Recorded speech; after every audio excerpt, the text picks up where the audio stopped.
Welcome to the vlog. It's really noisy out here.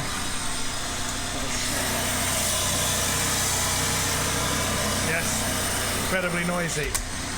They're installing ultra fast broadband. So I'm really excited. This weekend's going to be fun. I'm allowed back out again, which is, thank God for that. I've been stuck in the house. And we'll be taking a trip to a waterfall, hopefully, depending on the weather. It's not looking too bad so far for this weekend. So, yeah, I'm going to do some more music stuff as well, show you some stuff. How are things going? Can you hear that noise outside? I'm so sorry for the noise. I'm doing my best to speak as close as I can to the mic. The song that I'm working on with the label is... getting much closer now. Had to work on the vocals, and working remotely and at a distance has been challenging, but they are sounding really, really good now. In other news, my own stuff is coming along sweetly. I've recently worked on a track that I had done prior to a lot of this experience. I thought it would be good just to show you how I've kind of tarted up some of my older work and just addressed a few things. I've got some great tips coming up, some things that I've learned, some stuff that, if nothing else, will confirm what other people have said on their vlogs. And I can't wait to share some of that with you. So yeah, stay tuned and join me for this weekend's vlog. Absolutely miserable weather this weekend, but to make up for that I'm going to go to the waterfall as it's only spitting. So onwards and outwards for a usual trip out. Let's go and see what this waterfall holds in store. It's a local one that's not too far away. So on this wet Saturday morning I'm going to make the trip out. So let's get out of here.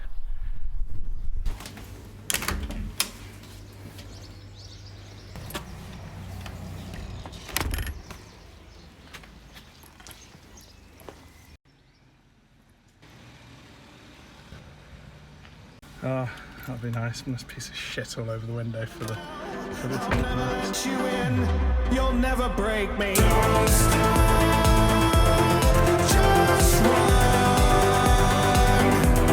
Keep on falling down into the sun as we watch you burn.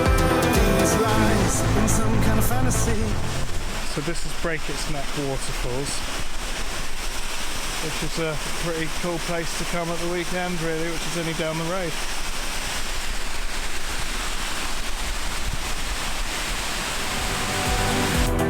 Keep on falling down into the sun as we watch you burn. These lies in some kind of fantasy. Wow, steamy glasses. What weather is this? Well, I don't know. It'd be sunny now. How bizarre. It's just come out and it's all sunny and looking amazing. So, well, that's the waterfall done. So we're thinking of heading over to the dams to have a look at those as well before heading back. So let's head on over. Oh, it's a bit bumpy, sorry. Oh, yeah, it's a bit bumpy. Hold it still. I know it's bumpy, but hold it still.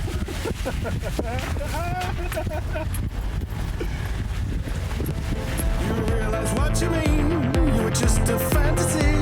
You were just a dream. You're nothing to me. No, no, no, no, no. No, no, no, no, no. I'll never let you in. You'll never break me. So this is the Elan Valley Dams, or Raider Dams as I call them. And you see down there that tyrant of water just flowing out of there. Pretty immense stuff that is. And it is absolutely pissing it down, so I'm going to get back in the car and drive around and have a look at some of the other areas. Break me. Don't stop, just run.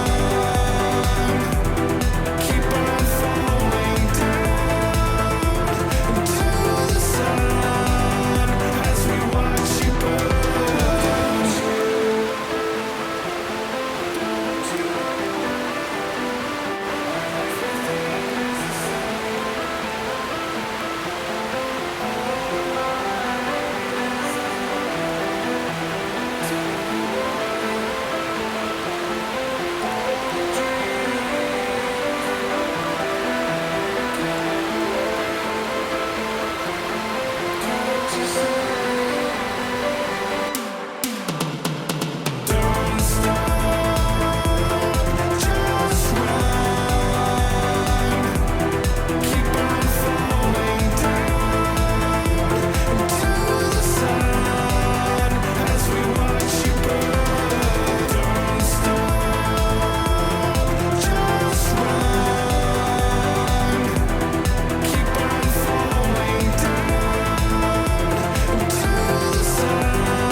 Pickles.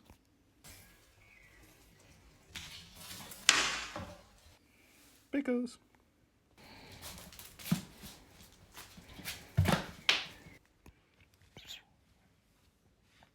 Pickles.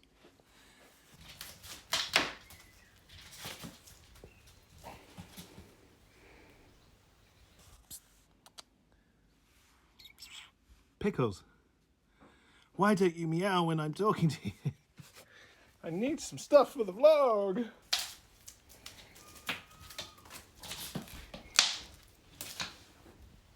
I hope you enjoyed weekend trip out over to the Raider Dams.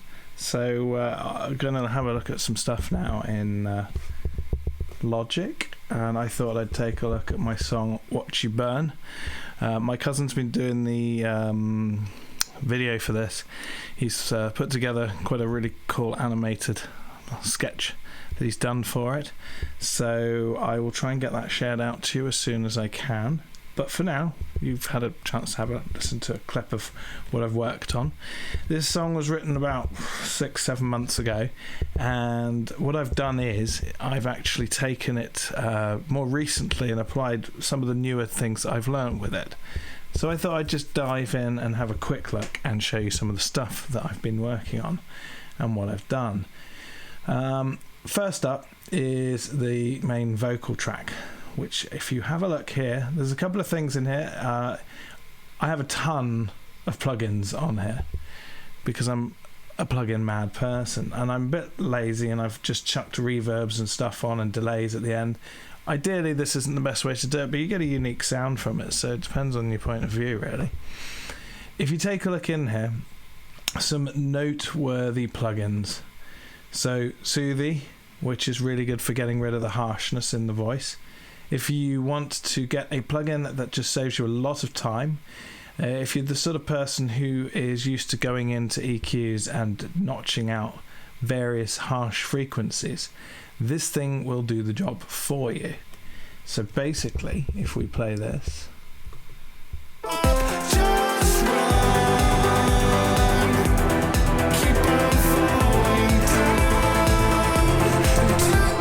see it pulling down various frequencies there, and when you set the depth knob here, that governs how much you're taking out that you don't want to hear. So it's a great way to smooth over vocals. This one here is Waves C4. This is a multi-band compressor. So what this basically is doing is it lifts up in these top regions here, some 1K and upwards. It's lifting up some of the vocals, kind of like an EQ, so it's making the top end, the treble of the vocal, you might want to say, the top end of the vocal is being lifted and then squashed back down again. The result of this is that you get an effect which is akin to something known as the Dolby A tape. I can't remember, it was the noise reduction system used by Dolby back in the day. It basically used a similar trick to deal with noise and things like that. A lot of engineers abused it slightly, pressed a button and used it to create an effect, which this is kind of recreating here. Saturn, probably not necessary, but it's a tape machine emulation plugin and I like it, and it just makes everything a bit softer and gentler. This is a compressor, a rouser. I did speak about this in my last one. I've put way too many plugins on here, but who cares? It gives me a chance to go through and tell you what they all do. This is the Black Box, which is a plugin by Plugin Alliance, which adds a bit of valve magic to it. So because we're working in the box, we've got no real hardware desk or anything like that. You pop something like this on there and it gives you that valve kind of magic. It's nice. It basically, what these things are doing is they're adding a bit of fuzzy distortion sound subtly in the background, and then they just create something that sounds a little bit more like it was recorded with real hardware and not just straight into the computer. I don't really know why this is on here. I think I must have put it on here at the time because I was trying to smooth the vocal over bit by bit.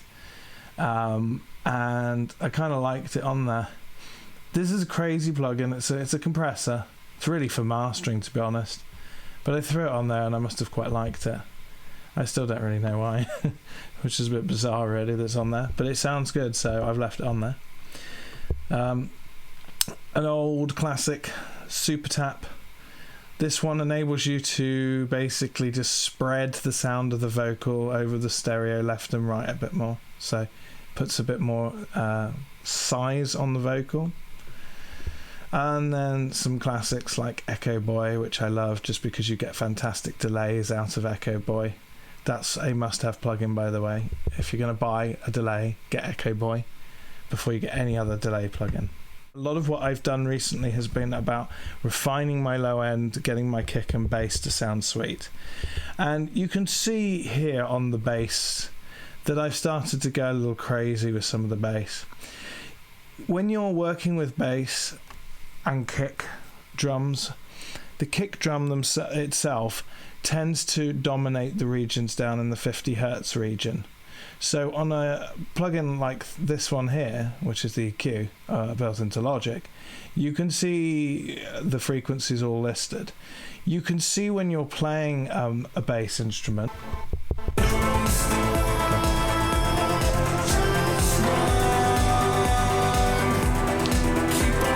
So if I was to show you what happens if I take this down, you'll see, if it'll play, all this stuff down on the low end here is bubbling away. And that's where the kick is punching away. And so when the kick's trying to make a punchy kick sound, when you're trying to make a punchy kick sound, it's already being kind of guzzled and eaten away by all the bass. So what you do is you take away that low end and then it leaves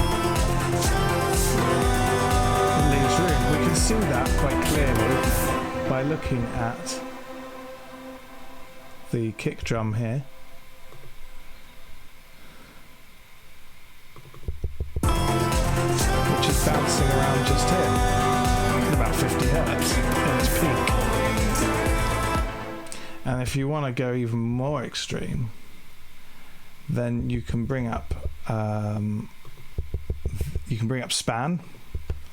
So another really good free plugin, which I really do recommend you get, is Span. This thing's free, so it's kind of a good one to get because it's very detailed with what's going on in the bass. So if we solo the bass and we try and find in my mess of sounds the kick drum, we can solo those two.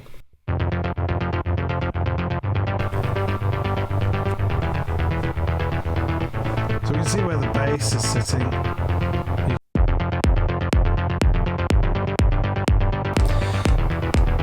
So you can see there the bouncing kick down below. It gives you an idea as to where the kick and the bass sit, basically, that plugin. And you can see where the kick's bouncing underneath the bass. And you can then work out using the plugins that are managing the EQ. So I just use the channel EQ and in Logic. You can use that to see where the frequencies are. Sometimes I might give the kick a bit of a hand down at the 50 Hertz region just to give it a bit more punch. In this case, it looks like I've rounded off some of the top, but another little trick is to add in a click. So I also have this.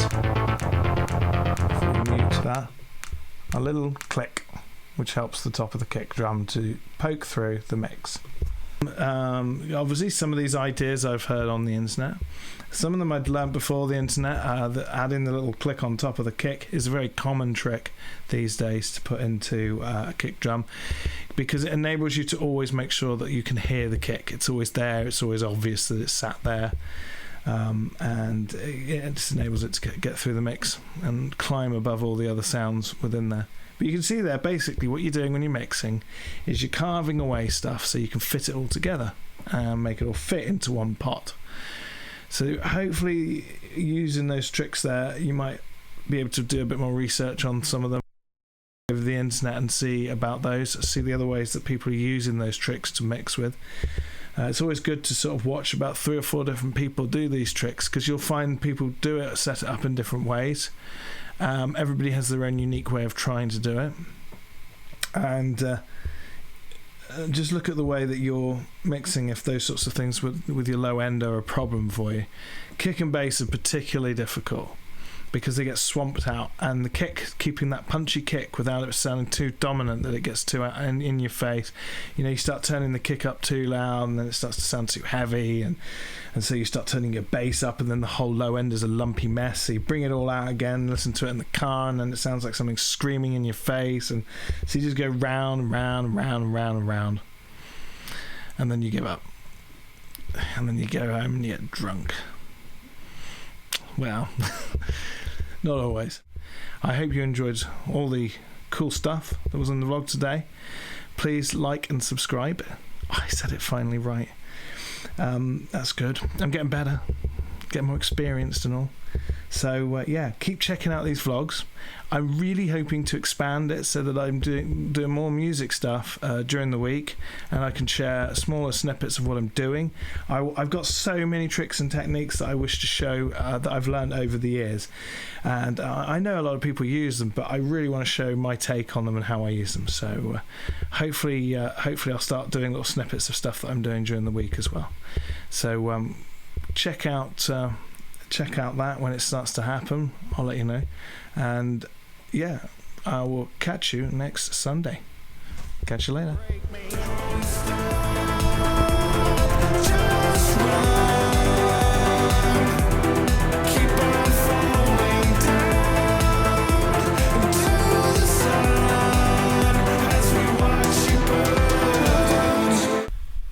Stop.